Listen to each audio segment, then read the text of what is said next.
안녕하세요, 여러분. 오늘 우리 재밌게 또 쉽게 배우는 교회사 이야기 다섯 번째 시간입니다. 지난주에 말씀드린 대로 오늘도 또 우리 귀한 분 모셨는데 저 멀리 수원에서 오셨습니다.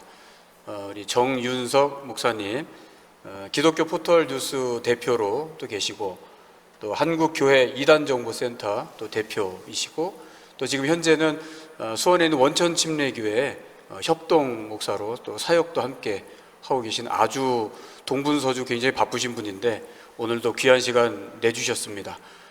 우리 이 화면, 이 영상 또 이 오늘 방송을 보시는 우리 성광교회 가족분들에게 짧게 인사 한마디 하시죠. 안녕하세요. 오늘도 불러주셔서 감사합니다. 지난주에 이어서 김경진 목사님과 함께 교회사 속에 나타났던 기독교 이단들에 대해서 성도 여러분들과 나눌 수 있어서 굉장히 영광으로 생각합니다. 이번에도 의미 있는 교훈이 되는 그런 귀한 시간을 만들어 보겠습니다. 네, 감사합니다. 오늘 지금 굉장히 많은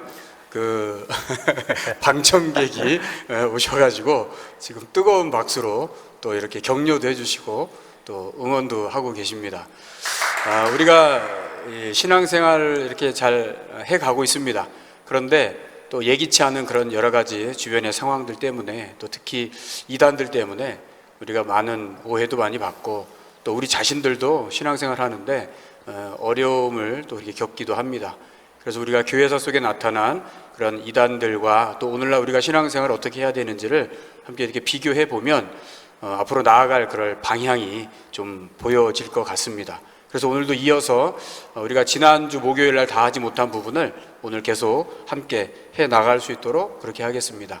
먼저 이단에 대해서 지난주에도 짧게 한번 설명을 드렸었는데, 이단이라 하면 여러 가지 이론 중 한 가지를 선택한다는 의미를 가지고 있다. 이 단어가 가지고 있는 의미가 그렇다 말씀을 한번 드렸었죠. 원어로는 하이레시스라고 하는데, 이것은 정통에서 봤을 때 정통과 반대되는 개념, 그래서 화면에 있는 대로 성경의 가르침에 위배되는 그런 이론을 지칭하는 말로 나중에는 사용이 되죠. 화면에 보시면은 제가 재밌는 그림을 하나 넣어놨습니다. 이리가, 늑대가 지금 양의 탈을 쓴 거죠.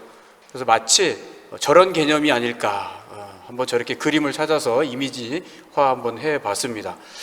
그럼 제가 여기서 우리 정윤석 목사님 한 23년 동안 현장을 누비면서 이단을 취재하고 또 그 이단들 때문에 우리가 겪는, 교회가 겪는 여러 가지 피해들, 또 사회가 겪는 여러 가지 사회 악들, 이런 부분에 대해서 그동안 고민하고 또 안타까워했을 텐데, 현장에서 보면서 느꼈던 이단에 대해서 한번 좀 짧게 설명을 좀 우리 보시는 시청자분들이 이해하기 쉽게 한번 설명을 좀 해주신다면 어떻게 설명이 될까요? 코로나19 사태 때문에 온 국민이 신천지에 많은 관심을 갖게 됐고요. 특별히 그 신천지를 경험하면서 하시는 말씀들이, 우리 주변에 신천지가 이렇게 많은 줄 몰랐다, 그렇게 말씀하는 분들도 계세요.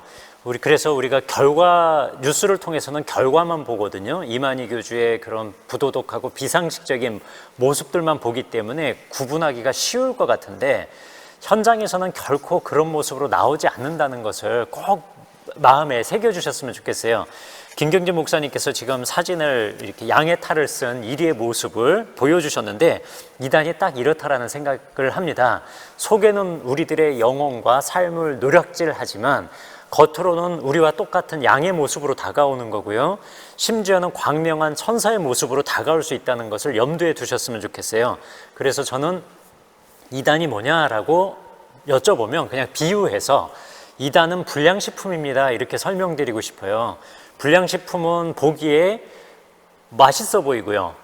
그것을 먹는다고 바로 사람이 문제가 되지 않아요. 만약에 먹자마자 바로 탈이 나고 문제가 생기고 내가 영혼이 피폐해지면 이단에 아무도 안 빠지겠죠. 불량식품처럼 먹어도 실제로 내가 배고플 때 먹으면 도움이 돼요. 그러나 거기에는 불량식품에는 들어가서는 안 되는 나쁜 성분들이 있기 때문에 먹으면 먹을수록 그 사람의 몸이 망가지는 것처럼 이단도 마찬가지입니다. 처음 이단에 빠지면 바로 망가지는 게 아니고요. 인생이 피폐해지는 게 아니고 기도 열심히 하는 것 같고 전도도 열심히 하는 것 같고 성경도 잘 보는 것 같아요. 그래서 신천지에 빠진 사람들 중에는 요한계시록을 암송하는 사람도 봤고요. 1장부터 22장까지인데 우리 성도 여러분들 중에 요한계시록 암송하는 분 계신가요? 예, 저도 못합니다. 요한계시록 전체를 암송하나요? 예, 암송합니다. 대단하다. 그런 친구도 있었고요. 강사 중에는 그 성경 구절을 4천 구절을 암송하는 사람도 있었고 굉장히 놀랍습니다. 그러나 이단에는 빠지면 빠질수록 여기 불량식품처럼 우리의 영혼을 망가뜨린다는 걸 꼭 마음에 새겨두셨으면 좋겠어요. 암송은 잘하지만 뭐 암송을 한다 그래서 성경을 다 아는 건 아닌데 그겁니다. 예. 해석을 잘해야 될 텐데 해석이 그걸 더 중요하죠. 못하는군요. 맞습니다. 네. 성경을 창세기부터 요한계시록까지 암송하면 뭐예요? 예수님을 증거하지 않는데요. 예, 무의미한 일이라는 생각이 들어요. 네, 아주 좋은 그런 말씀을 하셨는데 아주 확 와닿는 것 같습니다. 여러분들도 기억하시기 바랍니다. 이단은 불량식품과 같다. 아주 적절한 그런 비유인 것 같습니다. 자, 그러면 계속해서 초대교회에 나타난 그런 이단이 크게 네 개의 카테고리로 지난번에 한번 설명을 드렸었는데 오늘 다시 한번 좀 잠깐 살펴보겠습니다. 영지주의가 있었고요. 또 마르시온주의자들이 있었습니다. 그리고 에비온주의자들이 있었죠. 그리고 마지막으로 몬타누스주의가 있습니다. 그래서 오늘 요 네 가지에 우리가 집중을 해서 오늘 이 시대에 있는 또 근현대사를 돌아보면서 우리나라뿐만이 아니라 또는 뭐 전 세계적으로 이렇게 봤을 때 대표적인 이단들 그 무리들을 좀 매칭을 시켜가면서 그렇게 설명을 한번 이어나갈 수 있도록 그렇게 하겠습니다. 먼저 영지주의를 좀 한번 살펴보도록 할까요? 영지주의라고 하면은 비밀스러운 신령한 지식을 알아야지만 구원받는다라고 주장했던 초대교회의 이단들의 무리였거든요. 영지주의 말 그대로입니다. 그노시스라고 하는데 이 그노시스라는 거가 지식이라는 말이거든요. 그래서 비밀스럽게 받은 지식, 이것을 계시라고 하는데 특별 계시라고 그들은 그렇게 지칭을 합니다. 그래서 어떻게 이 물질 세계가 창조되었으며 어떻게 해야 또 구원을 받을 수 있는가라는 질문을 던지면서 이렇게 출발했던 그러한 무리들이 바로 이 영지주의입니다. 그래서 조금 전에 화면에서 봤던 대로 말시온이나 또 다 모든 것들이 사실은 영지주의의 영향을 다 받은 그러한 이단 어떤 무리들입니다. 그런데 사람들로 인해서 만들어진 무리였다면 이것은 그들에게 영향을 준 어떤 체계인 거죠. 사고의 이론이나 개념이나 이런 체계를 영지주의라고 하는 거죠. 영지주의는 크게 문제가 되는 것이 이제 창조론하고 구원론입니다. 그래서 창조론을 잠깐 또 설명을 한번 드려볼게요. 창조론이 뭔지. 이 영지주의에서 주장하는 창조론은요, 세상을 창조한 신이 있다고 말합니다. 근데 그 신의 이름이 소피아예요. 소피아. 근데 이거는 열등신입니다. 열등신. 그리고 이걸 지혜의 신이라고 하는데 이 지혜의 신이 실수로 어떠한 괴물을 발출했다 그래요. 그 열등한 신 소피아가 욕정에 못 이겨서 어떤 괴물 같은 신을 발출했는데 그 괴물 같은 신의 이름이 데미우르고스라고 합니다. 데미우르고스. 이 데미우르고스가 이 물질 세계를 만들었다. 그리고 물론 거기에다가 사람도 만들었는데 이 사람이 구원을 받기 위해서는 자신 이 열등신보다 상위 개념에 있는 제1의 신, 최고의 신, 그 최고의 신으로부터 얻을 수 있는 빛이라는 개념이 있거든요. 작은 빛.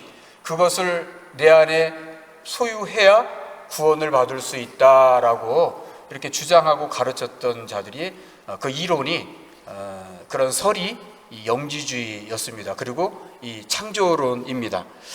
그리고 그거에 대한 구원론은요. 밑에 화면도 잠깐 보시면 최고의 신은 사람들에게 구원의 기회를 주기 위해 그리스도를 보낸다. 이게 그들이 주장했던 겁니다. 그리고 그리스도는 사람에게 구원에 필요한 신비한 지식을 전달하는 자다. 그래서 구원을 얻으려면 이 참신, 그 다음에 참신으로부터 내가 얻을 수 있는 그 빛을 얻어야 된다라는 것과, 그 다음에 내가 참 하나님께로 올라가려면 육체로부터 탈출해야 된다. 그래서 지난주에도 한번 말씀드렸는데 영은 선한 것이고 육은 악한 것이다. 바로 거기서 나온 겁니다. 그래서 육체를 빨리 벗어야 된다. 그렇게 주장했던 것이 이 영지주의입니다. 한번 제가 우리 정윤선 목사님께 질문을 한번 드려보도록 하겠습니다. 아마 여러분들도 굉장히 궁금하실 것 같아요. 이론적으로는 알겠어요. 이해가 돼요. 많이 또 들어봤어요. 그런데 그때 영지주의와 오늘날의 영지주의 그와 똑같은, 아니요 똑같은 것은 글쎄 있을까요? 아니면 비슷한 거라도 있을 수 있나요? 뭐 이런 거 좀 궁금하실 것 같습니다. 사실은 저도 궁금하거든요. 그래서 제가 여러분들의 입장이 돼서 우리 정 목사님께 한번 여쭤보도록 하겠습니다. 그 영지주의 초대교회에 등장했던 이런 대표적인 영지주의의 이와 유사한 오늘날의 이렇게 이것이 영지주의다라고 말할 수 있는 그런 이단의 무리들이 있을까요? 사실 정확하게 초대교회에 나타났던 영지주의와 동일한 패턴을 가진 이단이 있다라고 명시적으로 설명드리긴 조금 어려워요. 그러나 이렇게는 설명이 가능할 것 같아요. 영지주의의 특징은 목사님이 말씀하셨듯이 영은 선하고 육체는 악하다라는 그 이원론적 구조를 갖고 있었거든요. 그래서 이 영지주의자들은 두 가지 패턴으로 자기들의 태도를 보여줬는데, 하나가 뭐냐면 매우 금욕적인 태도로 나타났어요. 즉 영은 선하고 육체는 악하니까 육체의 일을 다 제어하고 악한 것으로 몰아가지고 육체에 관한 일은 모두 다 죄악시하던 패턴으로 나타났어요. 그러다 보니까 금욕적이 됐고요. 금욕, 나의 욕망과 나의 그 육체가 느끼는 아픔까지도 죄악된 것으로 여겨서 그것을 이기려고 막 극복하려고 하는 흐름으로 나타나다 보니까 고행을 하게 됐고요. 음식을 억제하고 이런 행동으로 나타났는데요. 오늘날 그런 패턴을 보이는 이단들이 좀 있어요. 우리들이 할 수 있는 모든 문화적 패턴들을 죄악시하는 이단 중에는 뭐가 있냐면 정명석의 기독교 복음선교회 JMS라고 하는데요. 여기가 지금은 조금 달라지긴 했는데 한때 라면, 콜라, 사이다, 커피를 못 마시게 했어요. 근데 명분은 좋아요. 너희 몸이 하나님의 성전인데 어떻게 카페인 같은 거 집어넣냐, 인스턴트 식품을 집어넣냐, 하지 말아라 라고 하면서 못하게 하다 보니까 그 젊은 친구들이 밤에 출출하면 라면이 얼마나 먹고 싶어요. 그리고 요즘 한국 그 젊은 청년들은 커피 좋아하잖아요. 근데 여기는 그 카페인도 금지하고 했기 때문에 이걸 못 마셨단 말이에요. 그래서 제가 이제 12년 전 정도가 되는데 그때 그 JMS를 상대로 해서 소송이 계속 진행될 때였어요. 그래서 그 소송을 진행했다가 이기고 나온 친구들이요, 그 JMS 탈퇴 신도들이 모여가지고 처음으로 했던 얘기가 뭐냐면 우리 커피 마시러 가자 이런 거였어요. 그게 이제 상징적인 거예요. 우리 여기를 떠났다라고 하는, 그만큼 좀 금욕적인 해방된 거죠. 금욕적인 모습을 보였고요. 그리고 은혜로 교회가 이제 작년하고 재작년에 그것이 알고 싶다를 통해서 많이 보도가 됐는데요. 여기서 보여준 것 중에 하나가 타작마당이라는 거였어요. 이 타작마당은 뭐냐면 너희 속에 죄를 짓게 하는 악한 원수 사탄이 살고 있다. 그래서 그것을 때려가지고 쫓아내야 된다라는 방식으로 해서 사람들을 구타를 했거든요. 그걸 타작마당이라고 했는데 그걸 맞는 사람들은 마치 자신의 몸속에서 마음속에서 죄가 사라지는 것 같은 체험들을 하게 됐다 그래요. 이제 그 수행이네요. 고행이죠. 고행이죠. 그것을 굉장히 영적인 체험으로 받아들여요. 이게 저는 영지주의에서 한 패턴, 금욕주의로 나타났던 패턴 중에 하나라고 봅니다. 그렇군요. 그리고 완전히 반대되는 패턴도 있었어요. 한쪽은 금욕인데 한쪽은 완전 방종으로 가는 건데요. 그게 뭐냐면 어차피 구원은 영만 받는 거예요. 육체는 어차피 악한 거예요. 그래서 아무리 내가 육체적으로 악을 행하더라도 영혼의 구원은 절대로 흔들지 못한다라는 극단으로 나갔어요. 쾌락주의입니다. 에피쿠로스처럼 완전히 쾌락주의로 가가지고요, 내가 어떤 죄를 지어도 죄인이 아니다라고 하는, 요즘 이단으로 얘기하면 마치 구원파와 같은 그런 모습들을 보이는 패턴이 영지주의의 한 두 극단이었습니다. 구원파라고 하면은 또 잘 모르시는 분이 계실 것 같아서 예. 그 말씀을 좀 잠깐 설명을 해주시면. 좀 예. 드릴까요? 예, 구원파에는 세 가지 계파가 있습니다. 첫 번째가 권신찬, 유병원 씨가 만든, 지금은 모두 다 고인이 됐어요. 권신찬, 유병원 씨가에는 기독교 복음 침례회, 요 교단 명칭을 정확하게 알지 못하면 성광교회가 소속한, 그리고 제가 소속한 기독교 한국 침례회랑 오해하는 네, 경우가 헷갈릴 많이 수 발생하거든요. 있죠. 네, 오해. 우리 정통 침례교단은 기독교 기독교 한국? 한국을 넣으면 이게 정통 침례교회예요. 근데 여기다 한국을 빼고 좋은 명칭인데 기독교 복음 침례회라고 하면 권신찬, 유병원파고요. 그리고 또 구원파에 두 개파가 더 있는데 박옥수, 이요한파인데요. 박옥수, 이요한파는 대한예수교를 넣어요. 대한예수교 장로회가 아니라 대한예수교 침례회를 넣으면 이곳이 구원파 이단 그 침례교단이라고 할 수 있습니다. 근데 이들이 왜 계속 이렇게 침례라는 말을 좋아할까요? 아무래도 그 세례받는 방식에 있어서 침수례, 이것이 성경적이다라고 성경적이다. 생각해서 침례를 하다 보니까 강조하려고. 걔네들 그 사람들도 침례교단 명칭을 썼고요. 물론 저희들은 이렇게 얘기하지만 그들은 이런 거 모두 다 부인하는 모습들을 종종 보게 됩니다. 예. 아까 갑자기 그 처음에 보여드렸던 이리가 양의 가면을 쓴 그게 갑자기 생각이 나네요. 이렇게 해서 위장하고 속이려고 하는. 그렇습니다. 예. 그렇군요. 예. 그리고 영지주의의 또 한 가지 문제가 이제 구원론에 관한 문제가 있기도 했는데 그들은 구원에 관해서 뭐라고 얘기를 어떻게 하는지 또 영지주의요? 네. 예. 육체는 악하고 영은 선한 겁니다. 그래서 진짜 구원, 최상의 구원은 내가 영혼의 감옥인 이 육체를 떠나가지고 영혼만 탈출하는 것, 네. 그것을 이 사람들은 참된 구원으로 봤습니다. 네. 그러나 우리 기독교의 구원과는 육체는 완전히 악하니까 영만 탈출하는 게 구원이라고 가르치지 않고요. 물론 우리가 죽으면 하나님의 나라의 낙원에 영만 가죠. 육체는 죽으니까요. 그렇죠. 그러나 최종적으로 예수 그리스도가 재림하셔서 최후 심판이 있는 날 우리들은 영혼만 하나님의 나라에 있는 게 아니고요. 그때는 우리가 신령한 몸으로 바뀌어져서 육체를 가진 상태로, 근데 그것이 우리가 생각하는 그런 육체 개념이 아니라 부활하신 예수 그리스도와 같은 신령한 몸으로 바뀌어서 육체를 가진 존재로 살아간다는 게 사실은 기독교적 개념입니다. 영지주의와는 완전히 다른 구원관을 갖고 있습니다. 예, 지금 들으신 대로 우리가 가지고 있는 기본적인 그런 교리와는 굉장히 성경적인 것 같지만 성경에서 굉장히 위배되고 벗어난, 그래서 이단에 대해서 한번 설명드릴 때 똑같고 비슷한 것 같은데 같이 출발해서 왔는데 어느 순간 끝에 와서 갈라졌다. 예, 그게 그래서 한자로는 끝단자 다를 이자 써서 이단이다, 그렇게 한번 말씀드린 적이 있죠.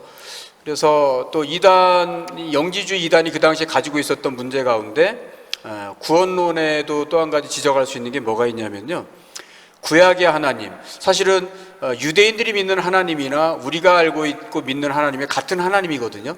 그런데 영지주의 구원론을 통해서 보면은 구약의 하나님과 신약의 하나님이 다릅니다. 왜냐하면 지금 말씀하신 것처럼 열등신이 물질 세계를 창조했다. 그래서 영지주의자들은 구약의 하나님은 이 세상을 물질계를 창조했기 때문에 열등한 신이다. 그런데 신약의 하나님은 그보다는 더 월등한 신이다.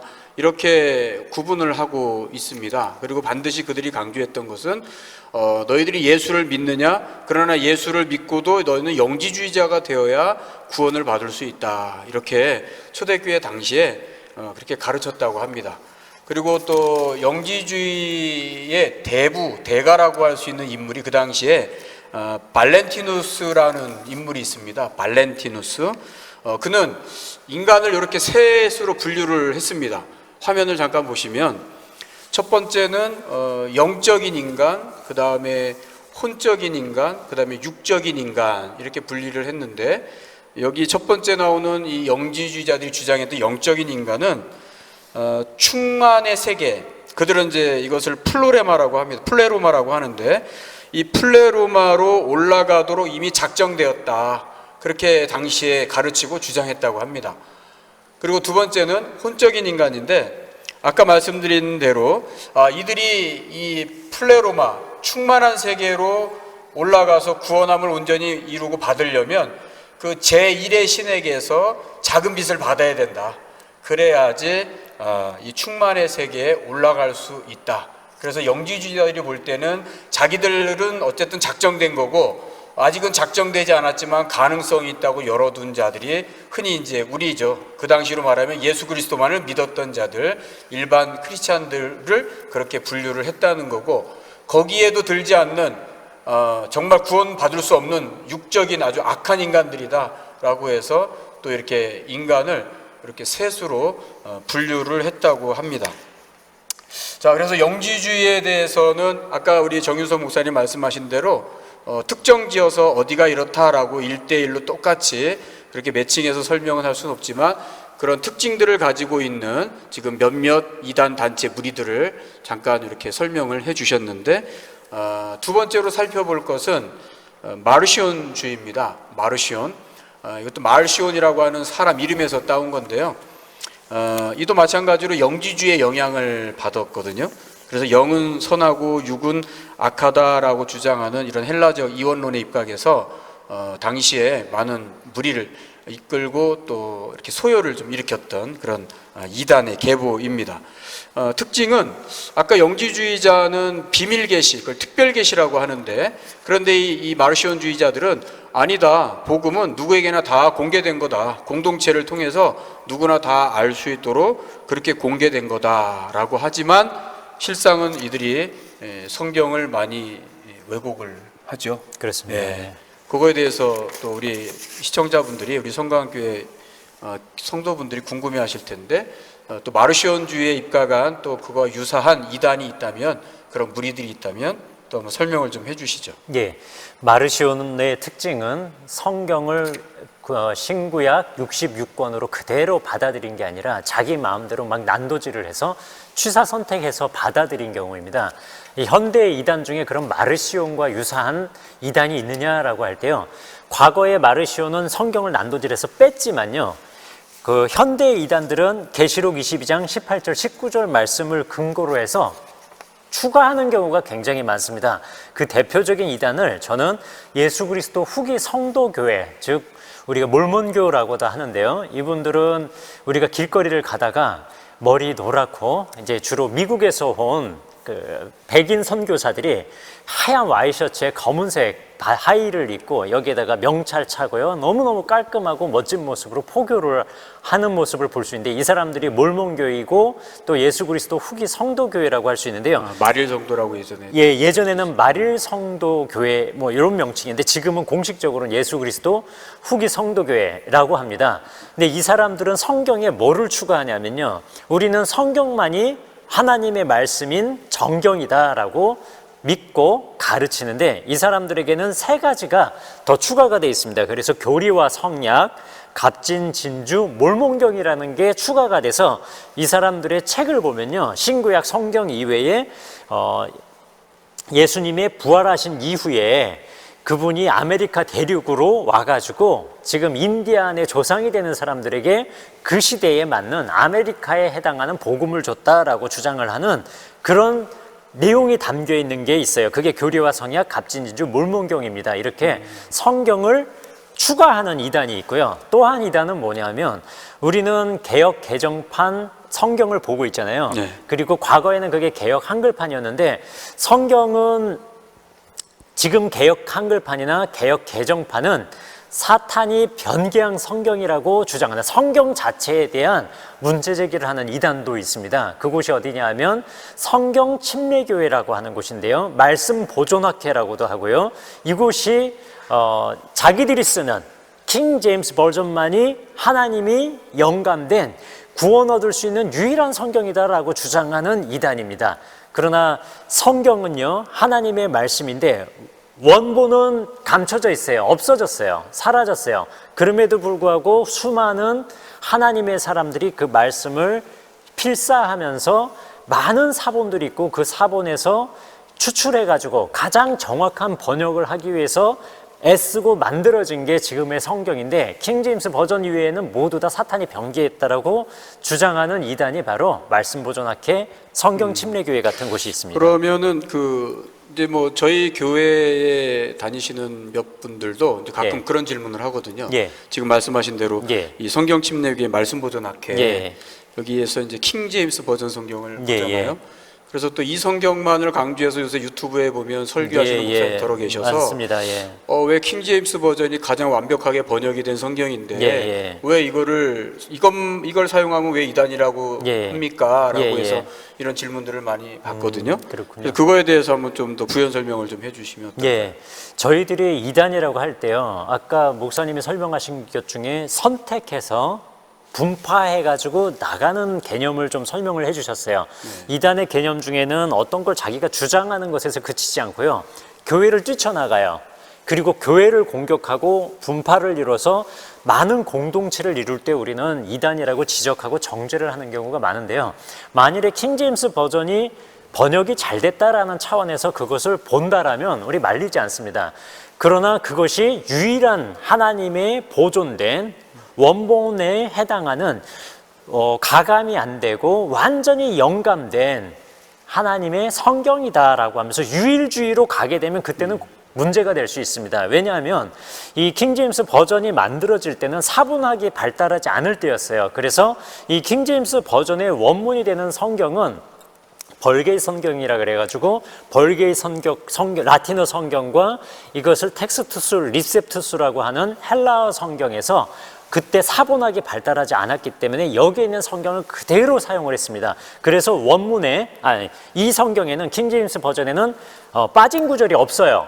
왜냐하면 사본학이 발달 안 했으니까. 근데 사회사본이 1950년대에 발견이 되면서 무수히 많은 사본이 발견이 됐고요. 그래서 정확하게 사본학자들이 양심을 걸고 번역을 해본 결과 그 당시에 1500년대 당시에 실제로 없을 수 있었던 구절들이 포함이 됐다라는 걸 양심적으로 보게 된 거예요. 그래서 지금 성경에는 없는 구절이 있다라고 명확하게 표기를 하게 된 거죠. 이렇게 번역본이 개역 개정판이나 개역 한글판이 매우 문제가 되는 번역이 있고 뭐 킹제임스 버전보다 하등한 성경이다라고 보게 되면 그것은 신앙에 매우 문제가 될 수 있는 접근입니다. 그래서 그러면 이제 모든 성경을 뭐 우리나라도 그렇지만 외국도 여러 버전이 있기 때문에 그거에 따라서 번역된 성경을 다 참고는 할 수는 있으나 흔히 이 말씀보존학회에서 말하는 킹 제임스 버전만이 흠정력 성경만이 유일하다. 이것만이 아주 제일 완벽하게 번역이 된 또 기록으로 남아 있는 이 성경이다. 그래서 이것만 봐야 된다라고 주장하는 것은 문제가 있다. 심각한 문제가 있습니다. 그렇군요. 그래서 이 마르시온주의의 대표적인 특징이 뭐냐라고 했을 때는 이 성경, 흔히 말하는 이제 우리는 정경이라고 하죠. 정경이라고 하는데 하나님의 말씀 신구약 66권 외에 더하거나 빼거나 하는 부분들이 마르시온주의가 가지고 있었던 특징, 오늘날에 나타나는 그런 특징이다라고 그렇게 볼 수가 있을 것 같습니다. 그러면 이제 세 번째로 우리가 에비온주의를 또 한번 살펴보도록 하겠습니다. 에비온주의. 이 에비온의 뜻은 뭐 지난번 말씀드린 대로 극빈, 가난 뭐 이런 뜻을 갖고 있긴 합니다. 그런데 또 사람의 이름이기도 합니다. 그래서 유대인, 그리스도인, 유대인 가운데에서 그리스도인이 된 자로 인해서 생겨난 이단이라고도 볼 수 있습니다. 그래서 이 에비온주의도 영지주의와 마르시온주의하고 비교해 봤을 때 영지주의, 마르시온주의는 헬라적인 이단이라고 한다면 이 에비온주의는 유대적 이단이다 이렇게 볼 수 있습니다. 그래서 육적인 것에 치중하는 유대교적 이단. 그래서 갈라디아서 말씀을 그때 근거로 할례를 강조하는 유대인들이 있다 그랬었죠. 그래서 할례를 받아야, 그러니까 예수님만으로 우리는 구원받는다라고 그렇게 배웠고 알고 있고 가르치고 성경도 그렇게 제시하고 있는데 아니다. 예수 외에 그 무언가가 우리 유대교의 전통과 관습에 따라 율법이 가미돼야 된다라고 주장을 했던 이들이 바로 이 에비온이즘, 에비온주의자들이었습니다. 그래서 오늘날의 이 에비온주의와 같은 유형에 해당하는 이단이 있다면, 또 그런 무리들이 있다면 네. 또 어떤 단체들이 있을까요? 먼저 에비온주의 율법주의를 기준으로 해서 설명드리면요, 대표적으로 지금 한국 사회에서 가장 문제가 되는 신천지, 지난주에도 잠깐 언급을 했는데요, 신천지를 지목할 수가 있겠습니다. 에비온주의는 율법주의는 보통 이런 형태로 나타나거든요. 그러니까 예수님을 믿는 게 필요 없고 율법만 지켜야 된다라고 하는 이단은 사실 없어요. 네.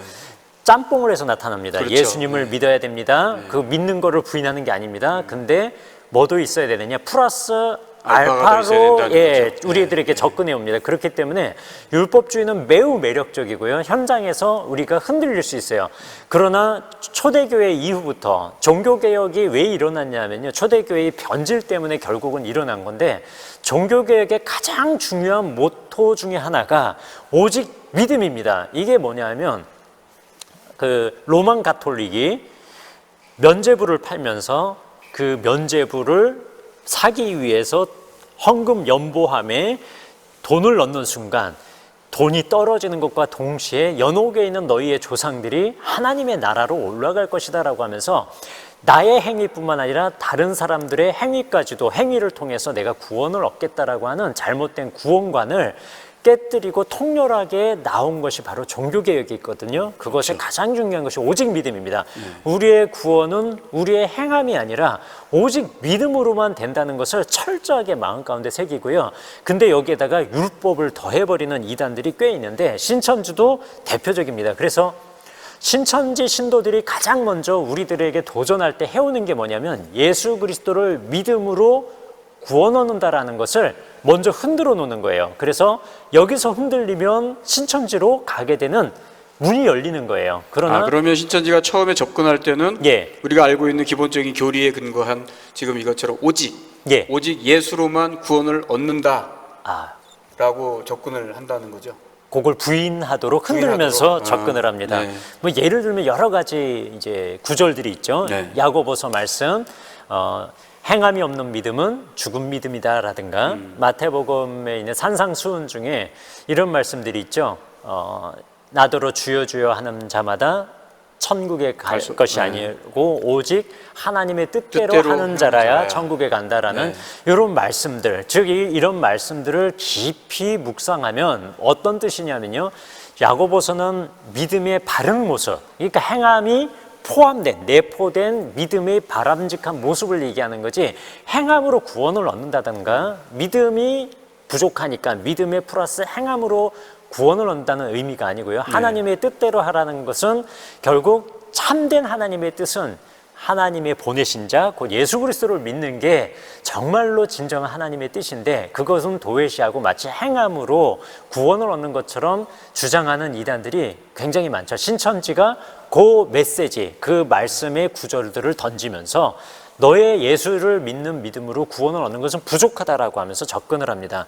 이런 이단들 대표적이고요. 역시 에비온주의에 있어서는 양자설, 예수님도 아담이나 모세와 같은 동일한 선지자였는데, 이제 예수님이 새로운 선지자로 오셨듯이요, 이것은 어떤 이단 교리의 문호를 열어준 셈이 됐냐면, 나도 동일한 인간인데 예수님처럼 하나님의 선택을 받아서 아담이나 모세 2000년 전에 예수님처럼 나는 이 시대를 이끄는 또 다른 선지자다라고 하는 교리의 모티브를 제공해준 이단이 바로 에비온주의라고 할 수 있습니다. 역시 신천지 같은 경우가 여기에 대표적인 에비온주의 이단이라고 할 수 있죠. 그러면 단순히 이게 선지자의 개념이 아니라 메시아와 같은 그런 개념을 도입해서 주장하는 또 다른 이단 무리들이 있나요? 예수님의 예수 외에 나를 믿어야 된다. 나도 또 다른 메시아야. 뭐 물론 이제 우리도 보면 민족 종교나 이런 데 보면 또 그의 아류들을 보면 좀 볼 수도 있긴 한데요. 그런 단체가 굉장히 많고요. 이것처럼 에비온주의가 시대를 나눠서 시대별로 선지자가 있다라고 얘기하듯이 시대별로 그걸 구원자라는 개념으로 바꿔서 자신을 하나님이라고 주장하는 이단은 굉장히 많습니다. 대표적인 곳이 이제 안상홍 증인회라고 하는데요. 지금 공식 명칭은 하나님의 교회 세계 복음 선교 협회라 그래요. 좋은 명칭을 다 갖다 쓰죠. 그 사람들이 포교를 정말 열심히 하는데요. 이 사람들이 주장하는 게 뭐냐면 성부 시대, 성자 시대, 성령 시대라고 해서 시대를 다 나눈 다음에요. 성부 시대에는 여호와 하나님이고 성자 시대 때는 예수 그리스도고 성령 시대에는 이름이 없다 이거예요. 그러면 새 이름이 필요한데 그 새 이름이 안상홍이다라고 하는 이단이 안상홍 증인이고요. 요 시대를 또 세 개로 구분해서 구약 시대, 신약 시대, 성약 시대, 이제 약속을 이루는 새로운 시대가 도래했다라고 하면서요. 구약 때는 하나님을 믿어야 되고 신약 때는 예수님을 믿어야 되고 이제는 약속을 이루는 시대가 됐으니까 또 다른 이 시대의 구원자 JMS 정명석을 믿어라라고 하는 게 이 이단 중에 하나입니다. 이제 이 에비온주의의 특성이 나타나는 것은 신천지 외에도 지금 말씀하신 대로 안상홍 증인도 해당되고 또 JMS 그럴 수 있습니다. 예, 시대별로 구원자를 나눈다는 점에서 동일합니다. 그러고 보면 우리나라는 이 메시아가 굉장히 많은 나라네요. 예, 이단 전문가들은 한 40명 정도, 자칭 지림들이 한 40여 명 정도 된다고 합니다. 또 그 여러 가지 지금 살펴보고 있는 이단의 여러 가지 주의, 이즘이라고 하는 이 주의가 많이 가미된, 짬뽕된 그렇습니다. 그런 이단들이 참 많네요. 예. 자, 그럼 우리 끝으로 또 몬타누스주의에 대해서 한번 또 살펴보도록 하겠습니다. 이 몬타누스도 사실은 또 사람의 이름입니다. 사람의 이름이고 2세기 말에 소아시아를 기점으로 해서 거점으로 아프리카 카르타고까지 번져갔던 과격한 성령 운동 및 예언 운동, 오늘날로 말하면 뭐 은사주의 운동, 이런 신비주의가 아마 여기에 해당될 것 같습니다. 그래서 소아시아, 프리지아, 우리가 알고 있는 그 터키 지역의 가파도기아 약간 위쪽인데요. 그 프리지아 출신인데요. 성령께서 자신을 통해서 직접 말씀하셨다. 그리고 이제부터 성령 시대가 열렸다라고 이렇게 주장했던 사람입니다. 자, 그러면 또 이 몬타누스가 주장했던 또 이의 특징이었던 성령 운동, 과격한 성령 운동, 또 예언, 은사주의, 이것이 오늘날에도 사실은 많은 문제를 야기하고 있는데 그렇습니다.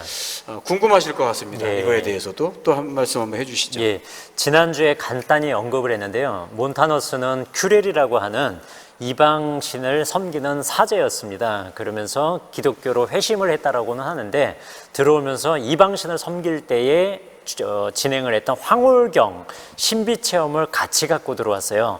그래서 버리지 않았던 게 뭐냐면 자기만 하나님으로부터 성령의 음성을 들려준다라는 게 아니라 두 명의 영매 같은 사람을 내세웠습니다. 브리스길라와 맥시밀라라는 두 여성을 좌우에 두고 하나님의 말씀을 그들을 통해서도 직접 듣도록 주장을 했어요. 이게 매력이 있어요. 왜냐하면 우리가 하나님을 믿고 따르지만 마음으로 정말 그 신앙이 소중한데요. 눈에 보이지 않잖아요. 그렇죠. 근데 이 몬타누스주의자들의 특징은 뭐냐면 눈에 보이는 화끈한 걸 딱 보여준다는 거예요.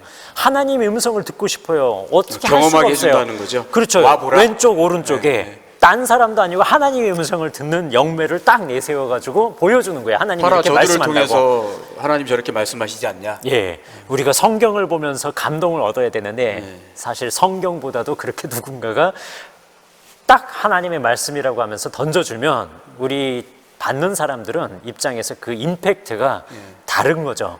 이걸 굉장히 주의해야 되는 게 목사님들이 강단에서 하나님의 말씀하면서 성경을 백날 가르쳐도 어쩔 때는요, 이거 한 방에 무너지는 성도들 너무 많아요. 이것이 결국 샤머니즘을 우리 마음, 이게 2000년 동안 우리의 DNA 속에 흘러내려온 샤머니즘을 결국은 극복하지 못한 결과일 수 있거든요.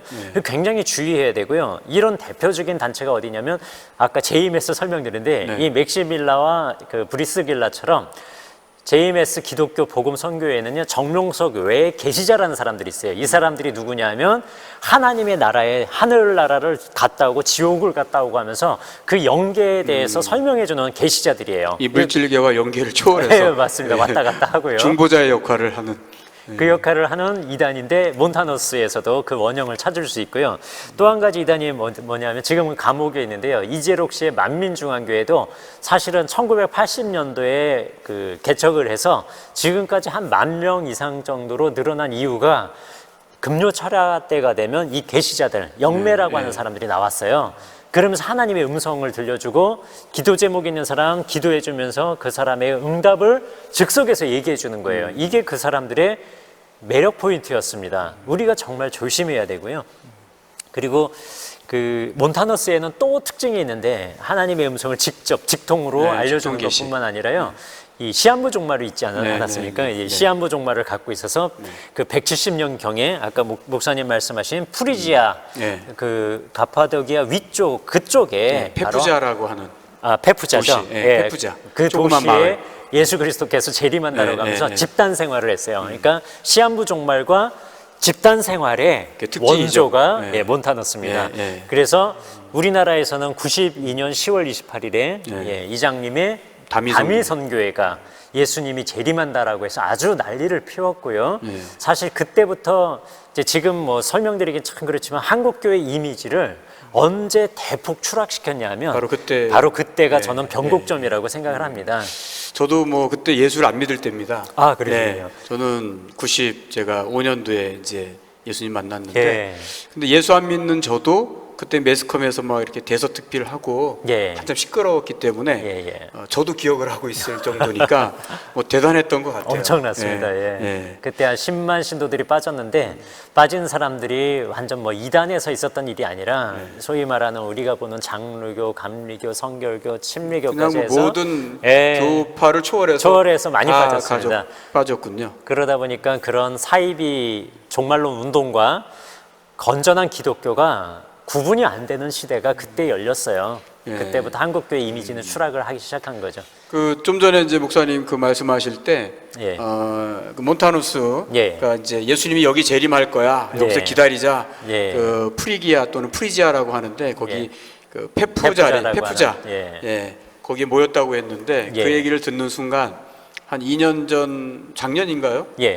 그 매스컴에서 시끌벅적했던 아까 얘기했던 그 은혜로 교회, 제가 본 것 같아요. PD 수첩 비슷한 프로에서 피지로 간 사람들. 맞습니다. 자, 거기가 바로 새 예루살렘이다. 또 거기는 낙원이다. 그렇죠. 예수님 재림하시면 우리가 다 거기서 만날 거다라고 얘기했던 것 같아요. 지금 거기는 어떤가요? 지금도 거기는 이제 PRP자 땅지자라 그래서 하나님의 뭐 7년 환난이 있을 때 그걸 피할 수 있는 유일한 땅이라고 해서 이제 피지로 간 거고요. 400명이 갔고 갈 때 2주 정착금 한 3천만 원씩을 냈어요. 그 이상을 낸 사람도 있고요. 그 지금 신옥주 씨는 감옥에 들어가 있죠. 구속돼 있는데 그렇더라고요. 아직도 그 피지를 낙원이라고 생각한 사람들은 그곳에서 지금도 살고 있고요. 경제 활동을 자기들 스스로 하면서요. 스스로 하고 있고요. 거기서 뭐 피자집, 치킨집 뭐 이런 걸 열어서 리조트 시설까지도 갖고 있을 정도로 그곳에서 여전히 활동을 하고 있는데 그곳이 과연 지상 낙원인지는 탈퇴한 사람들이 잘 얘기해주고 있습니다. 농사 혹시 지어보셨어요, 목사님?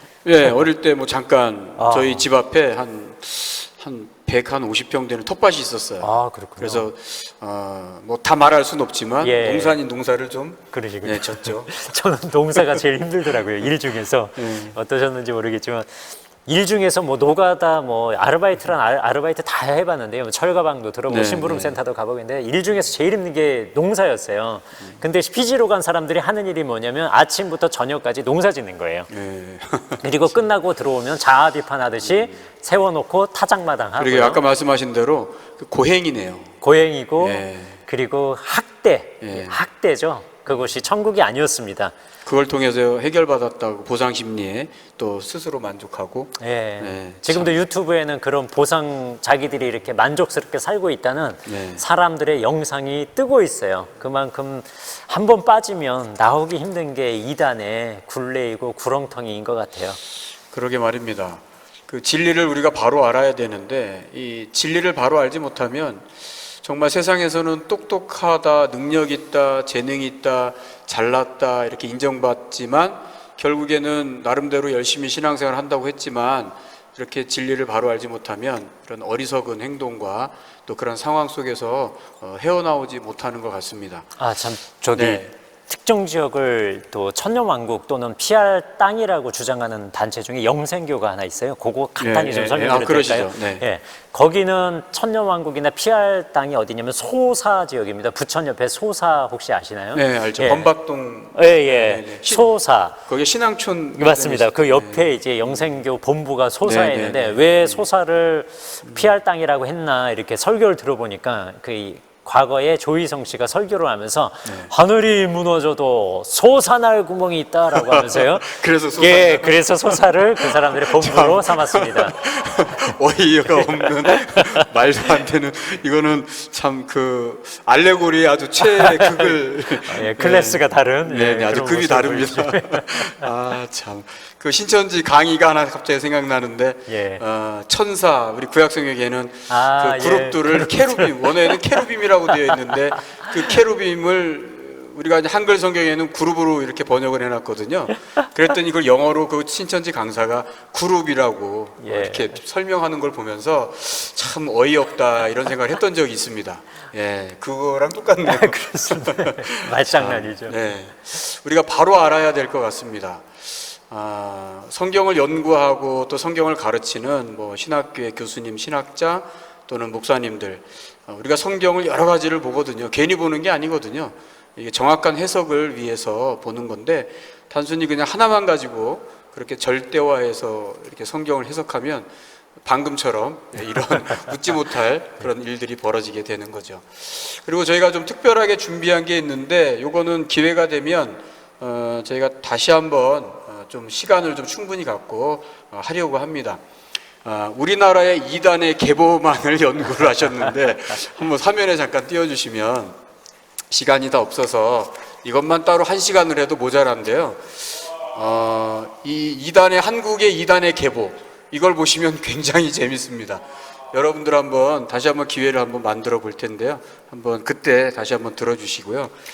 우리 오늘 벌써 시간이 이렇게 다 갔네요. 참 굉장히 그렇구나. 짧습니다. 한 30분 더 하면 좋을 것 같은데 이제 마무리를 좀 해야 될 시간인데 우리 정 목사님께서 예. 짧지만 그래도 중요한 부분들을 예. 이렇게 다뤄봤습니다. 예, 예. 우리 또 보시는 시청자분들께서 우리 성광교회 성도분들께서 얼마나 또 이해를 하시고 받아들였을지는 모르겠습니다만은 그래도 우리 정통 교회라고 하는 우리 개신교회에 있는 우리 정통 교회들이 이단에 대해서 대처를 해왔던 방법들이 있을 텐데 예. 초대교회에는 어떠한 것을 근거로 해서 또 어떻게 그들이 예.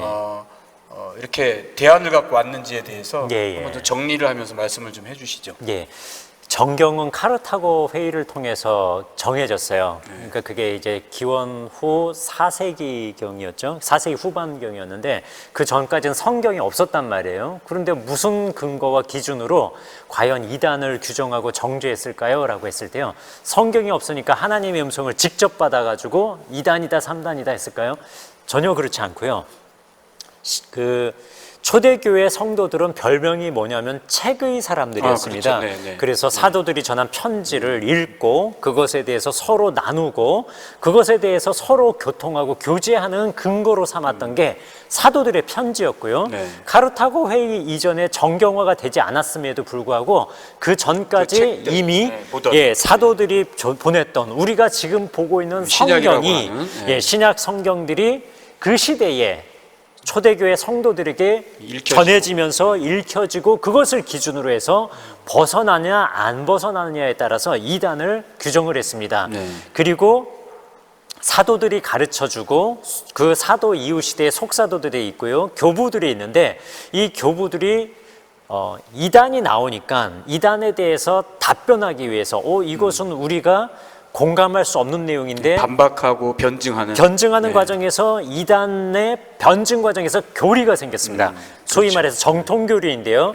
초대교회 시대 이후에 그 교부들이 구성을 했던 니케아 회의라든가 여러 그 신앙 고백들은 기독교 안에서는 침례교든 장로교든 성결교든 감리회든 순복음이든 교단을 다 초월해서 서로 공유하는 기본 교리들이 있습니다. 그것에서 벗어나면 우리들은 이단이라고 할 수 있고요. 그것은 이미 캐톨릭화 되기 전에 지금 우리가 살펴보는 예. 초대교회 성도들이 나름대로 그 책들을 통해서 예. 기준을 잡았던 그렇습니다. 그 신앙의 규칙이라고 하더라고요. 예. 신앙의 약 기원 후 500년 이전 예, 정도로 우리는 볼 수가 있고요. 그것은 답답하거나 우리를 올가매는 올가미 같은 게 아니고요. 우리의 신앙을 보호해주는 울타리와 같은 네. 역할을 해준다는 걸 기억해 두시면 좋겠습니다. 예. 그러면 우리가 이제 이런 부분들을 쭉 살펴봤는데요.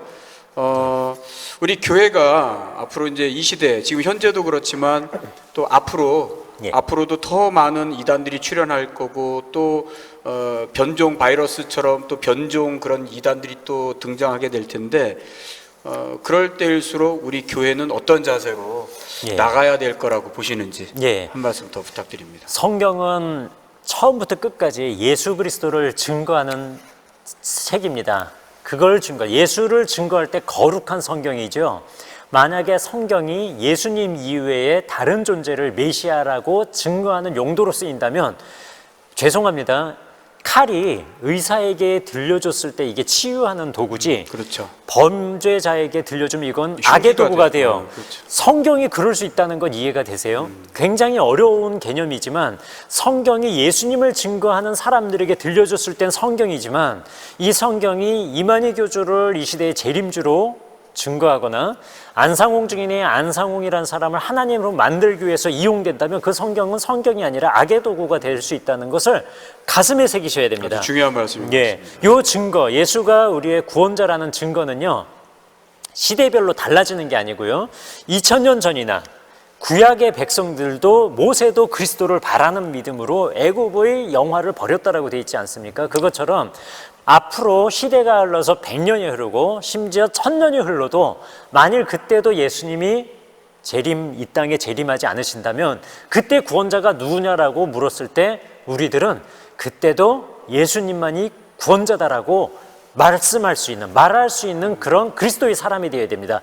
이것을 가슴에 새긴다면 저는 결코 이단에 안 빠질 거라고 믿습니다. 네. 사실은 이제 이 교회사 속에 등장한 이단들을 살펴보면서 오늘날 우리가 이렇게 조명해야 될 어떤 이유가 있다라고 생각을 했거든요. 그래서 오늘처럼 또 이런 시간을 갖게 된 것이고 또 계획하고 의도를 한 것인데 오늘날에도 사실은 동일한 주장을 합니다. 우리가 잘 믿는다고 합니다. 그러나 우리가 잘 믿지 못합니다. 과거나 지금이나 이런 주장들을 합니다. 그러니까 치우친다는 거죠. 마치 영주의자들이 그랬고 마르시온주의자들이 그랬고 에비온주의자들, 몬타누스주의자들이 이단들이 그랬던 것 한 가지만을 강조하는 거죠. 자기가 신념으로 갖고 있는 것들 알아야 된다. 온리 알아야 된다. 아니야. 그냥 믿기만 하면 돼. 아니야. 똑바로 살아야 돼. 또는 성령 체험을 신비한 체험을 해야지만 돼.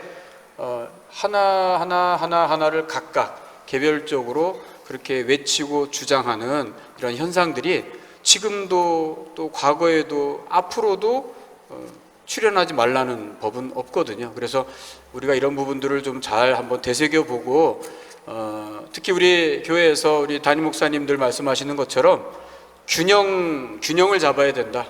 저는 이제 그 말씀을 드리고 싶습니다. 여러분들이 신앙의 균형을 잡아서 어디 한 곳으로 치우치지 않고 정말 성경 안에서 예수 안에서 우리가 삼위 하나님으로 말미암아 온전한 하나님의 뜻을 이루어가는 그러한 공동체, 건강한 교회로 세워갈 수 있는 우리 성광교회의 모든 분들 다 될 수 있기를 바라는 마음에서 오늘 우리가 우리 교회사 속에서 이단들을 함께 살펴봅니다. 시간이 좀 짧습니다. 그래서 다 살펴보지는 못했지만 그래도 오늘 나누고자 하는 부분들은 다 나눈 것 같습니다. 그리고 기회가 되면 한 번 더 시간을 만들어서 아까 말씀드린 한국에 등장했던 그런 이단의 계보들을 조금 더 재미있게 강의할 수 있는 또 준비해보는 그런 시간을 한번 또 마련해 보도록 하겠습니다. 지금까지 또 이렇게 설명도 해주시고 또 우리에게 좋은 유익한 말씀 해주신 우리 정윤선 목사님 애쓰셨는데 우리 감사합니다. 수고하셨습니다. 서로 박수 한번 주시고. 네, 감사합니다. 감사합니다. 예, 고맙습니다. 오늘은 여기서 이만 마치도록 하겠습니다.